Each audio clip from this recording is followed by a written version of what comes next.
Very good morning to Brazil, good evening to India, and good day to all viewers of Global Edu Leader Forum.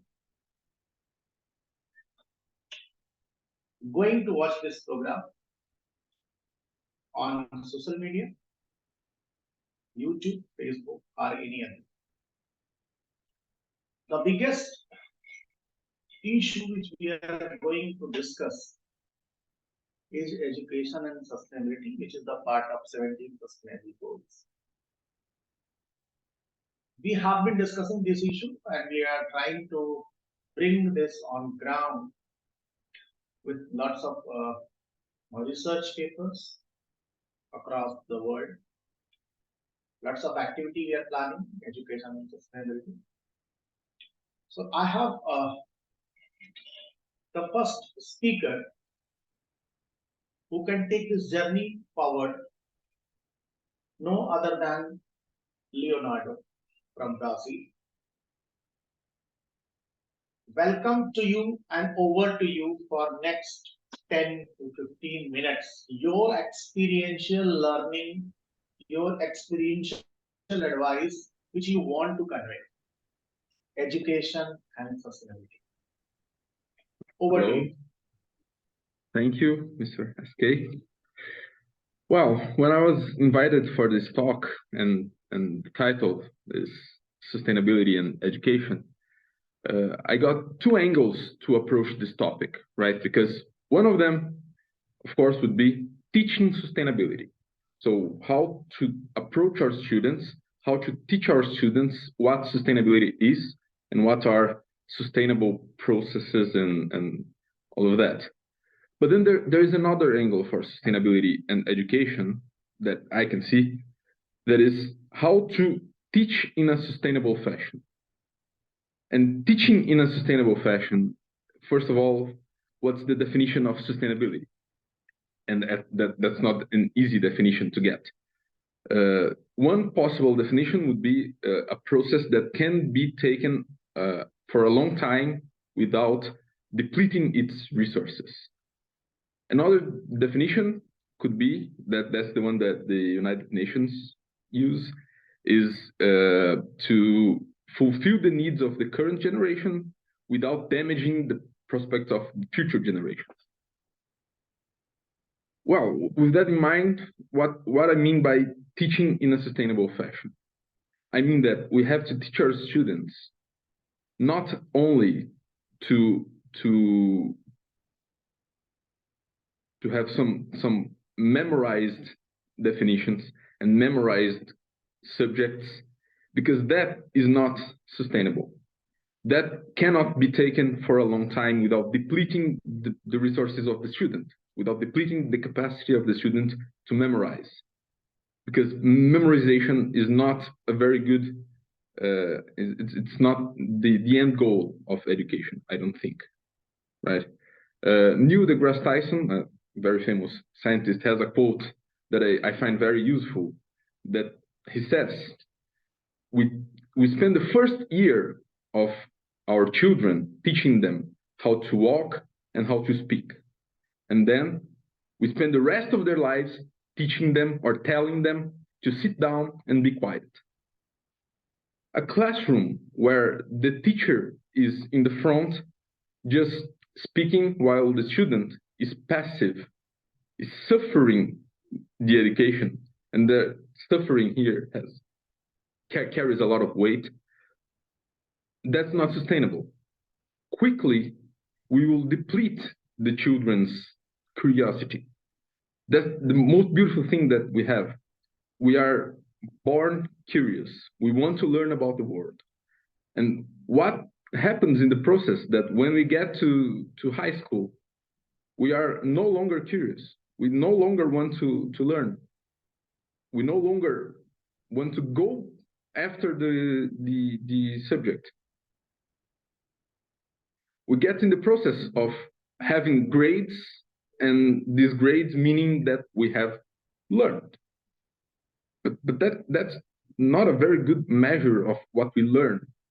A grade can tell you how much you memorize. but it's quite often I'm teaching someone, I'm at the classroom, I ask my students, well, you did have this subject a year ago, 2 years ago. And they go, yeah, but that was a long time ago, we don't remember anything. So you have to review everything. That for me is the opposite of sustainability. That for me is the opposite of a process that can be taken for a long time. That cannot be taken for a long time. That's a classroom that can only last for a semester. Next semester, everything starts over. Because we depleted the student of his capability of learning. So sustainability and teaching for me has to do with teaching skills that will later be used for even the other meaning of sustainability, the other aspect of sustainability, that is preserving the environment. And that is teaching problem-solving skills. I think that's a very important aspect that we have to approach. That's a very important aspect of learning, is the process of problem solving. I have I don't know if it's very creative or not, but I have a different way of grading problem solving skills from my students, that is proposing difficult problems, first of all, because I think that a student has to be engaged in a way that he has to think, that he doesn't have a quick answer. So I pose difficult problems, not impossible, of course. The student has to get to an answer, but one that challenges the student. And then part of the grading is from the solution, and the other part of the grading is from answering one simple question, that is, if after solving the problem, you could go back in time and give yourself, your past self, one simple hint. It has to be a simple phrase on how to solve this problem. It's not, well, I will send back the solution. No, that's not what I'm asking here. It's a simple hint that will go over the most difficult part of the problem that you have. Of course, everyone, when solving a problem, will have a wall that will be in different spots of that problem. For some, it will be easier to solve the beginning of the problem. The others will have difficulty with math. The other will have difficulty with drawing the data from the problem. Others will have difficulties in compiling the solution, presenting the solution. But by answering this simple question, you get into your mind what was the most difficult part of the process. What did you do to solve that part of the process? Because solving this problem, for me as a teacher, it means nothing. I mean, I know the solution. I don't need the student to give me the solution. What I want is for the student to get into the process of solving problems, because that's the kind of skill that will be needed later when we are trying to get a good engineer. In my case, I teach engineering. A good engineer that can solve energy issues, that can solve problems that have to do with what to do with excess garbage, with excess residues, what to do with renewables, what to do with fossil fuels, what to do. So to solve those problems, those are problems that we don't yet have clear solutions. So I cannot teach them the solution to a problem that we don't have a solution, but I can teach students to solve problems, and those students will be better, will have better tools to be good engineers. And good engineers in the sense of having a positive impact on the world, solving difficult tasks, solving difficult problems. So for me, sustainability and education has to do with teaching students in a way that will last for a lifetime and will have a positive impact on them.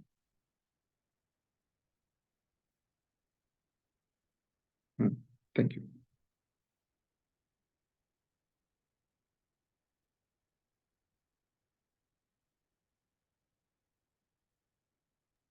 I think the first thing what you talk about teaching in sustainable manner itself is a practice of sustainability.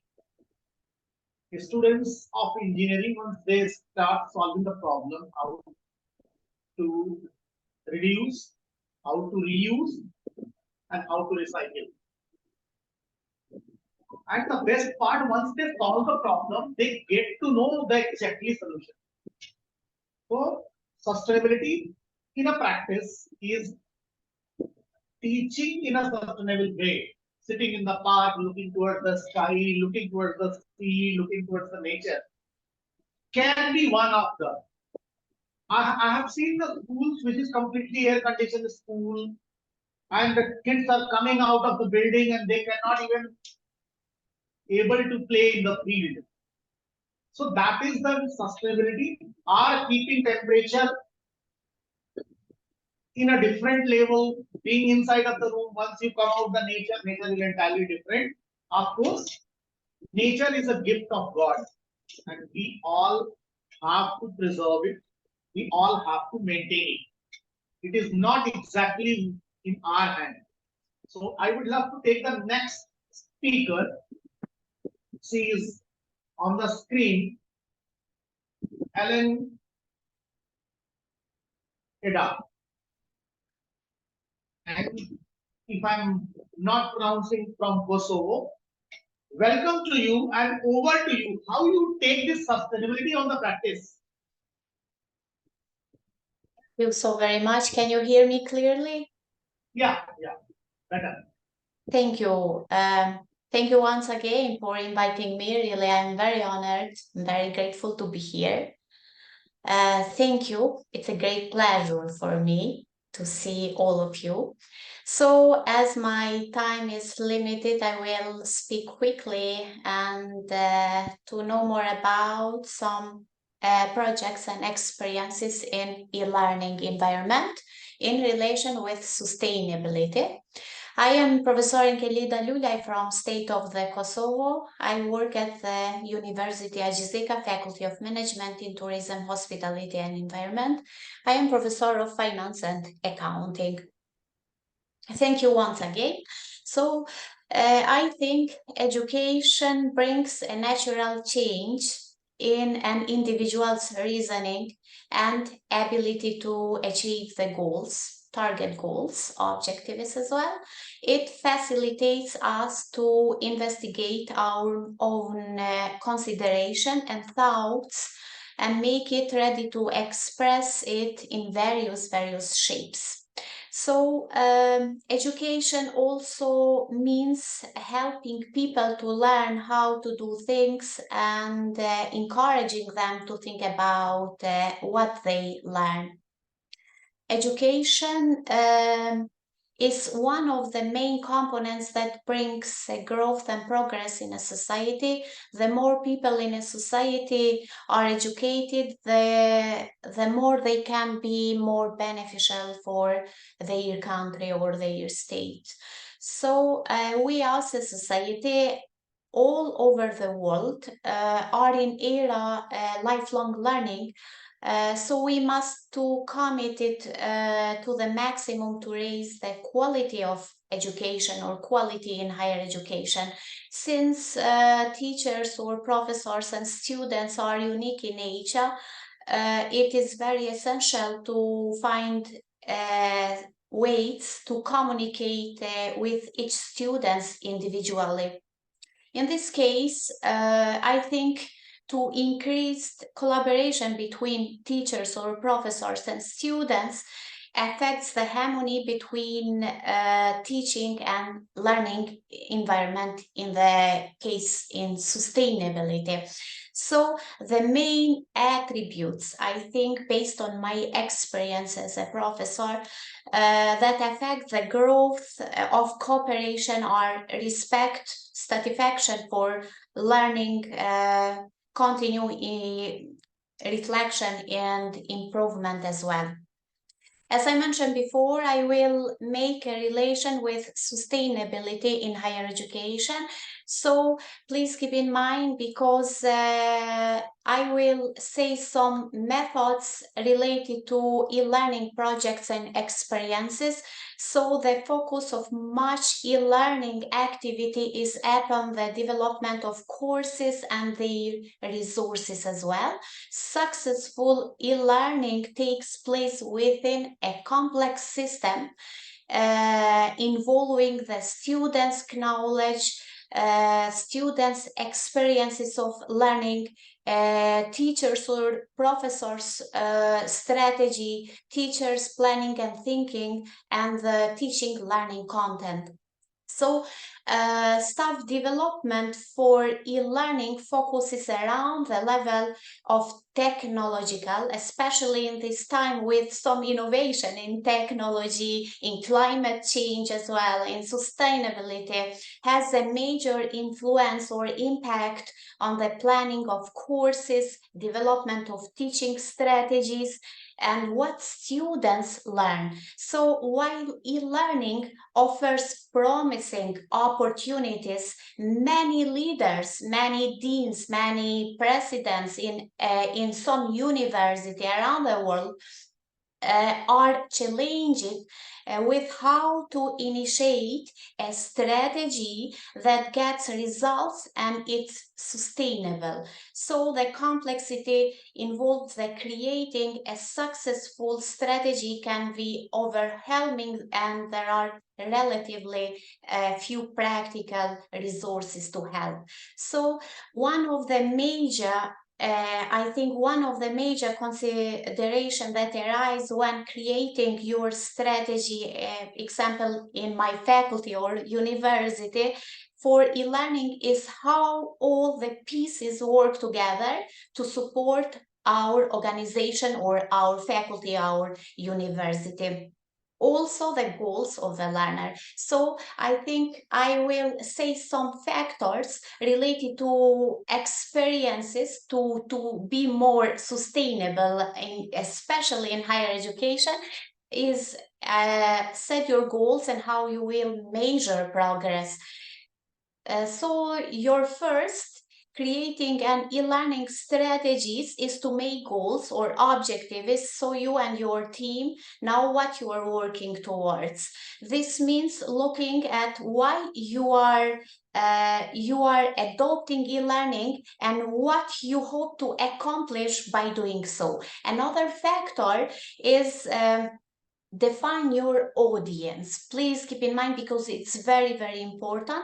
But you have probably heard the term know your audience. It applies to many situations, including your strategy for e-learning. Many decisions make while you are planning and implementing e-learning courses will depend on who they are for. It will be easier for you to make these decisions when you have a clear definition or clear objectives or goals as well. Another factors is decide on your content, the needs of your audience. Example, for my course, my students, so we'll largely decide your content for each course, for each program, curricula, especially in this time. So what do they need to learn? It's very important to know more about these questions.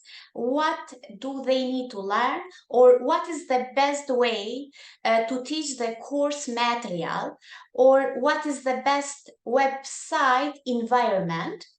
Or another question, what learning technologies will best meet their learning needs, or what support can we provide them, our students? Example, will social learning add to the experiences?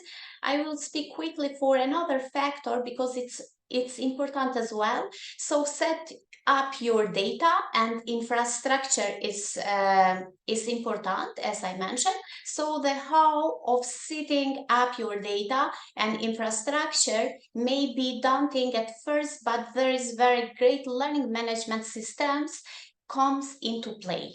New learning environment. And in the end, another factor is fine-tuning your strategy. With the basic out of the way, it's time to look at the smaller details of your strategy and make decisions on how your learning courses should work for your students.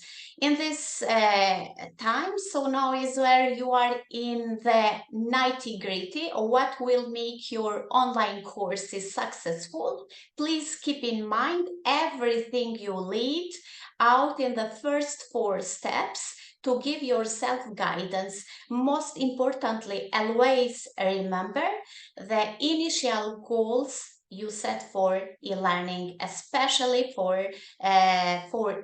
to increase the students' knowledge for each course in every country.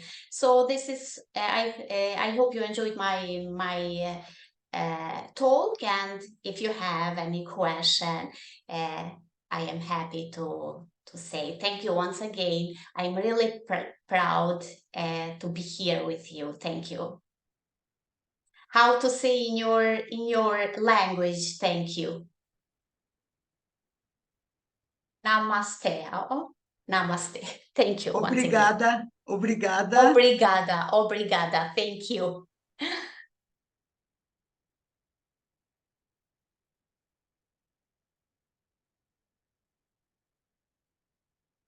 Mr. SKC, I don't listen you. Thank you.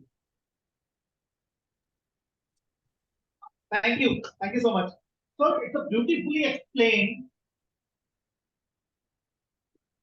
E-learning can be one of the practice of sustainability because you reduce the paper usage, so there are less plants or nature, and you can edit, you can change, you can modify easily the content.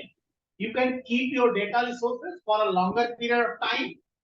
Transportability of the content can be easy. It can be easily sent to Brazil. It can easily sent to India, and from India it can easily sent to Kosovo.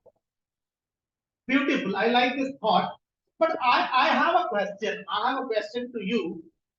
How we motivate? How we motivate youth for doing it?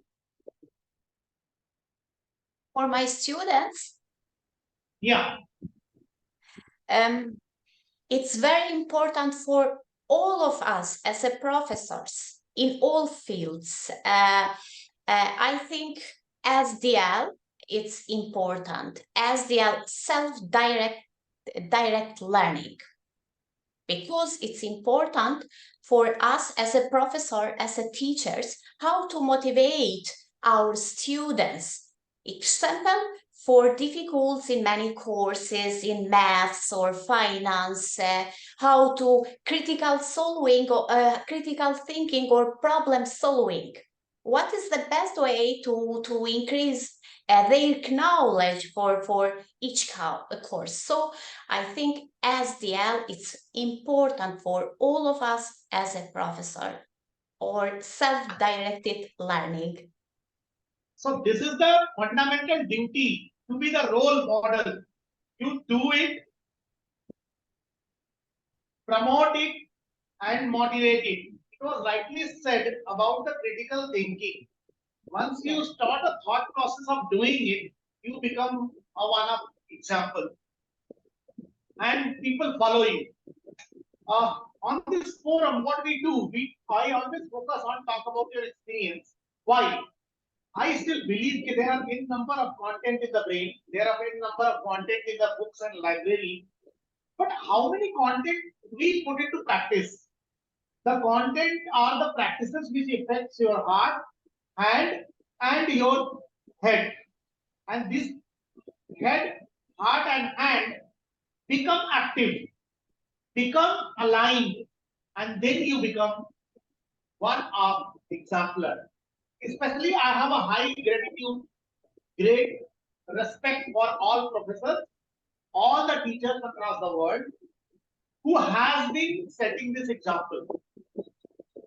In Hindi, it has been said, teacher is a greater than God. We have a saying, Guru Brahma, Guru Vishnu, this is the Sanskrit. If teacher is a greater than God who guides us, can be one of example changing our life, showing us the right path to move forward. And these all are required for all of us, and this is not possible without the practice. Am I audible? Yes. Because there was a power cut.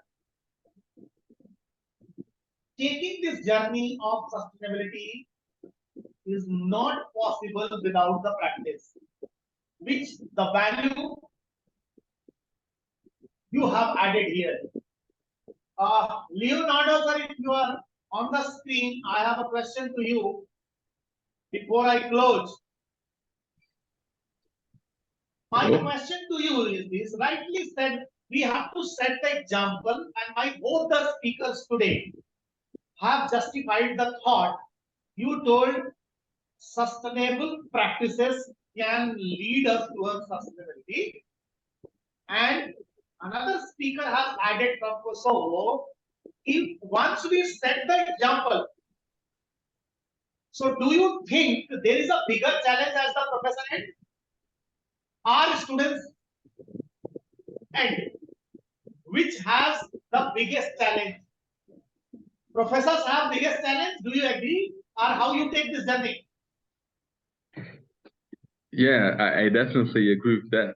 The challenge for the professors are, I mean, I had a professor that once told me, you as a student have to go home. It's very difficult. You have to go home. You have to study. You have to learn. That's very difficult. Me as a professor, I have to get to learn and study and do the problems of the book and read. Your task is just to solve those. I have to compete with everything you have to do. I have to compete with YouTube. I have to compete with Instagram. I have to compete with Netflix, because all of that is trying to get your attention, and I am trying to get your attention to get home. And well, the most interesting thing I can do is read the book that Professor Leonardo is teaching at the classroom, right? That's a very difficult task. You told about classes outside of the classroom. I'd like to share an experience of one of the most memorable classes I've had. Dr. Beatrice knows University of Caxias do Sul. I studied there. I did my graduation there. So there is a zoo in the university, and I had classes in a building that's very close to the zoo. I don't remember if it's building 46 or 48, but it's next to the zoo. And we were there waiting for the class to start. The professor gets to the building. We were not in the classroom yet. The professor looks, well, this is a beautiful sunny day. It would be a shame to spend it inside the classroom. It was a telecommunications class. Why don't we go into the zoo? So we crossed the street, get into the university zoo, and had a class there. And that's very memorable. I remember everything about the class, about that particular class in the zoo. So I think that, and as a professor, not always you have a zoo right in front of you to, oh, let's go have a class there.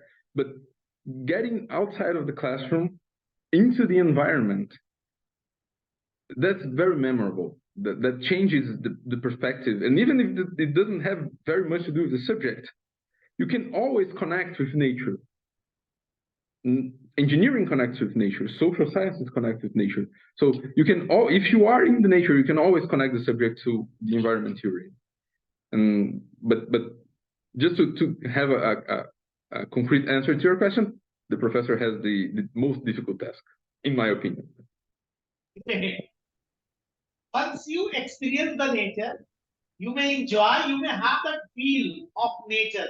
So you will be more caring and more concerned towards the nature. So it's a matter of experience to be the role model and to be the example. Professor Enkelida, I have another question to you. This is the closing question.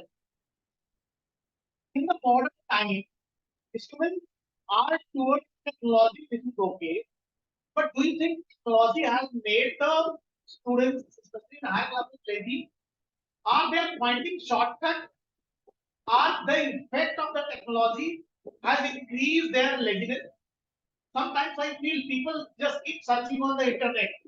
They are not sure about what they are searching for and how much they are serious about it.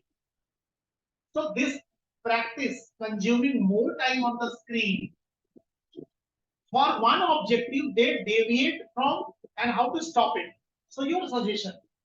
Students are having mobile and just scrolling A, B, C, D, E, F, G, H, rather than looking and focus towards the objective. Thank you. So I have a great experience in so many universities as a guest professor.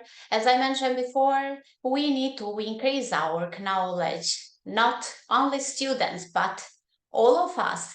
So lifelong learning. I think if I can, I will share another methods based on my experience. It's to have so much success for students. This method is ADA model. These methods I have included on my programs, on my syllabus with my international students.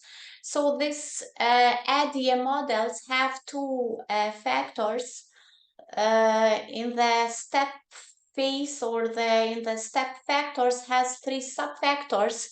And what about these sub-factors? The first is analysis. Please keep in mind to add a model to increase the knowledge for our students. Analyze your situation to understand the gaps you need to fill.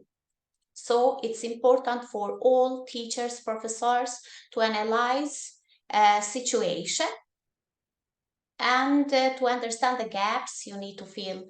Another sub-factors to the first step in ADA model is the design. So what about, or what is the best way for the design? So based on your analysis, make informed decision to design the best possible learning experiences. What is the best way, or what is the best experiences to share with your students? Another one is development. In the first step to ADA model, development. Please keep in mind development. So bring your learning experiences to life by building your end product. And what about the step number 2? This step has two sub-factors to ADA model. So the first is implementation. What is the best way to implementation in this step? So distribute your learning and product to your audience. As I mentioned before, know your audience, your students, their knowledge, their quality, their difficulties in each course or programs, and so on. And education is in the end to add a model. So evaluate if your learning and product is effective, is make any necessary updates, and cycle back to the analysis phases. So analysis, design, implementation, development, and in the end is education. This ADM model it's important for success in each faculty or college. Thank you. Obrigada.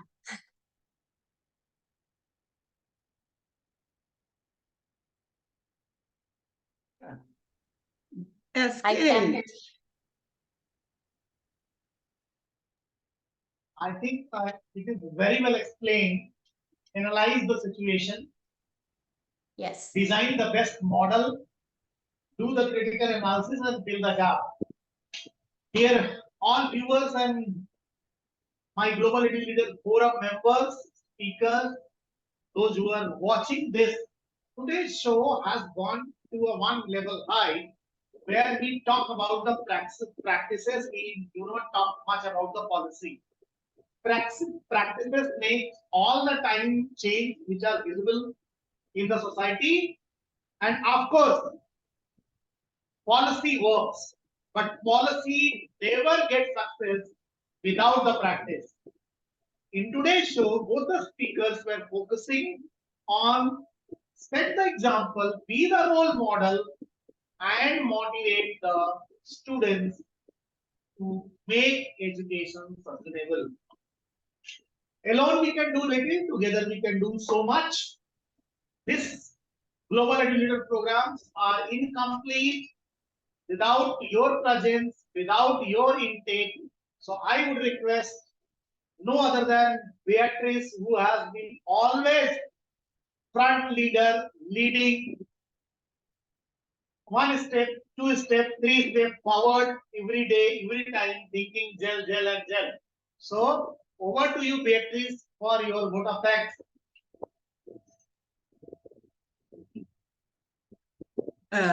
Good evening, good morning, good afternoon. Bom dia, boa tarde, boa noite. Thank you to the panelists today for your suggestions. Thank you also the others listening. Thank you always to the Global Edu Leaders Forum, especially Mr. S.K. Sen, who is always motivated with the tenants. Also, thank you to the confidence in our projects. Education and sustainability is not exhausted because it is of universal concern.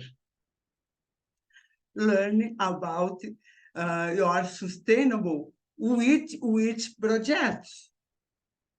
So I invite you participate in our first international conference, the Global Edu Leaders Forum, partnership with the University of Aveiro, Portugal, on the 26th and 27th of October.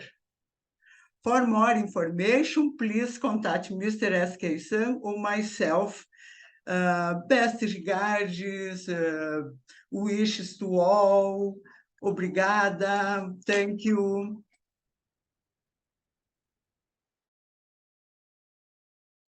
I do admit Beatrice is the best practitioner who motivates people by doing. Once we started this forum, she was not able to speak in English.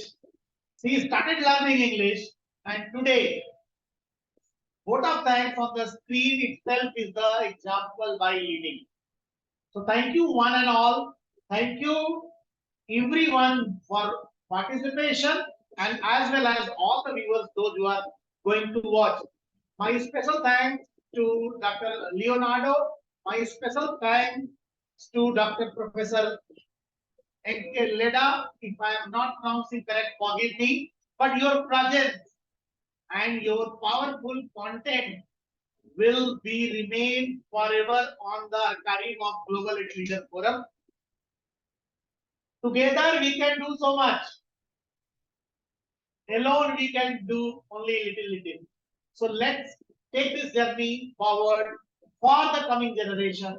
We catch you in the next episode with the same topic or new topic. Thank you and happy weekend. Mr. SK, if Yeah.